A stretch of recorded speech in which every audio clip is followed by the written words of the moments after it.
दोस्तों टमाटर ने पूरे भारत का ध्यान अपनी तरफ आकर्षित किया हुआ था। लोग उससे परेशान थे।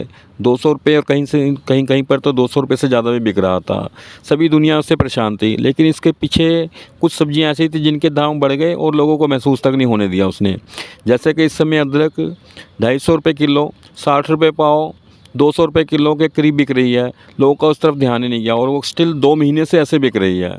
इसी तरह ही लहसुन के भाव भी 200 रुपये प्लस पे बिक रहे हैं, वो भी लोगों ने कोई नहीं ध्यान दिया, सिर्फ लोग टमाटर टमाटर गाते रहे। अब इन सब को छोड़ प्याज भी रुलाने के लिए तैयार हो रही है। प्याज का दाम दोस्तों सितंबर के एंड से बढ़ना शुरू हो सकता है और ये आपको ये प्याज के दाम अगस्त एंड से बढ़ने शुरू हो जाएंगे और ये सितंबर में पूरी तरह से आपको रुलाने के लिए तैयार है दोस्तों। इसके लिए कुछ तो ये बहाना लगाया जाएगा कि आवक पूर्ति नहीं हो रही है, स्टॉक कम है, इस वजह से ट्रांसपोर्टेशन में कमी आ रही है बरसात के कारण।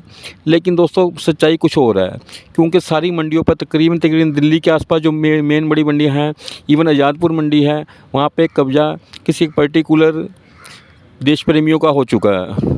मंडी के सारे आड़ती आपको 90% से ज़्यादा आड़ती इसी समुदाय के मिलेंगे, जो कि सब्जी के ऊपर, फलों पर पूरा कंट्रोल रखते हैं हिंदुस्तान के उसके ऊपर। जब अपना दिल चाहेगा ये इसको रेट को बढ़ा सकते हैं। बहाने तो बहुत होते हैं इनके पास, कुछ भी कह सकते हैं। ट्रांसपोर्टेशन की कमी है, बरसात ज़्यादा हो गई है, माल नहीं आ रहा, फसल नहीं लगी, फसल बर्बाद हो गई है, कुछ भी बहाना चलेगा। लेकिन अब महंगाई के लिए प्याज बिल्कुल तैयार है मार्केट में। आप देखना शुरू करेंगे जैसे जैसे टमाटर के भाव कम आएंगे, क्योंकि टमाटर के भाव कम होने मार्केट में शुरू हो गए हैं। शिमला से टमाटर आना शुरू हुआ है, जो कि ज़्यादा दिन स्टोर नहीं किया जा सकता। डोमेस्टिक टमाटर है वो, घरेलू टमाटर है, देसी टमाटर है वो, उसको ज़्यादा दिन आप स्टोर करके रख नहीं सकते। इसलिए अब इन्होंने एक नया हथकंडा अपनाना है। उसको टमाटर रखा नहीं जाएगा, इसलिए इसको मार्केट में निकालेंगे, टमाटर के भाव कम होने शुरू हो जाएंगे।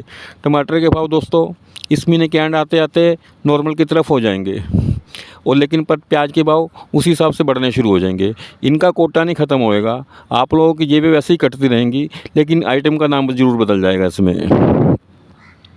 सरकार चाहकर भी इसमें कुछ नहीं कर पाती है। सरकार ये सोच के लेती है जो छोटे आदमी, गरीब आदमी अपना पालन पोषण परिवार का कर रहे हैं, चलने देते हैं ऐसे। अरे भाई ये गरीब नहीं है, ये आड़ती करोड़पति अरबोपति लोग होते हैं। आप देखिए इनके ऊपर, इनका रहन सहन देखिए, इनके देखिए कितनी बड़ी बड़ी गाड़ियाँ लेके चलते हैं। इनको मत सोचिए कि सब्ज़ी बेचने वाले हैं, सब्ज़ी का किराया कर रहे हैं। ये वही किसानों के शुभचिंतक हैं जो धरने पे बैठ के 2 साल लोगों को तनख्वाहें दे रहे थे, ड्राई फ्रूट खिला रहे थे और अपना कारोबार बढ़ाने के लिए किसान को कानून को इन्होंने आने नहीं दिया। किसानों को बढ़ती हुई महंगाई से, सब्जियों की महंगाई से कोई ज़्यादा फ़ायदा नहीं हो रहा। फ़ायदा तो मेन ये लोग कमा रहे हैं।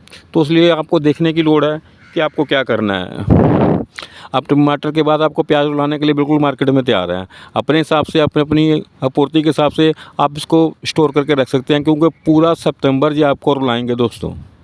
अभी जो भाव पे बिक रहे हैं इस समय दिल्ली में और उसके आसपास 30 रुपये के भाव से बिक रहे हैं, लेकिन आने वाले टाइम में ये आपको 70-80 रुपये के करीब मिलने शुरू हो जाएंगे।